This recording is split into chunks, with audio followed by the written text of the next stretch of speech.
Gynaecomastia అంటే ఏంటి? అసలు ఇది ఎందుకొస్తుంది? మగవారి శరీరంలో 2 మేజర్ సెక్స్ హార్మోన్స్ ఉంటాయండి. ఒకటి టెస్టోస్టిరాన్, ఇంకోటి ఈస్ట్రోజన్. ఈ హార్మోన్స్ యొక్క ఇంబాలెన్స్ వల్ల గైనకోమాస్టియా అనేది వస్తుంది. 3 ఏజ్ గ్రూప్స్‌లో ఈ హార్మోనల్ ఇంబాలెన్స్ అనేది టెంపరరీ. ఒకటి పుట్టిన పిల్లాడికి, ఇంకోటి కాలేజెళ్ళే కుర్రాడికి, ఇంకోటి వృద్ధాప్యం అంటే 60 ఏళ్ళు దాటిన మగవారిలో ఈ హార్మోనల్ ఇంబాలెన్స్ వల్ల టెంపరరీ గైనకోమాస్టియా ఉంటుందండి.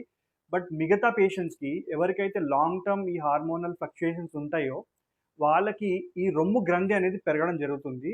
అది కొన్ని సార్లు ఒక సైడ్ పెరుగుతుంది. కొంతమందికి 2 సైడ్‌లు గూడా పెరుగుతుంది.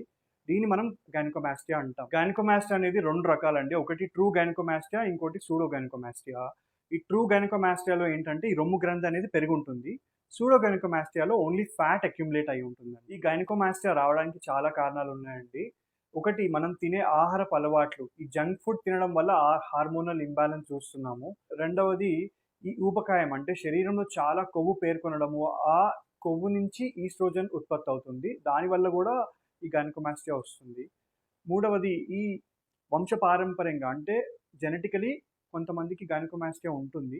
ఇంకా చాలా సార్లు మనకి ఎగ్జాక్ట్ కారణం తెలీదండి. అప్పుడు మనం ఇడియోపాథిక్ గైనకోమాస్టియా అంటాం.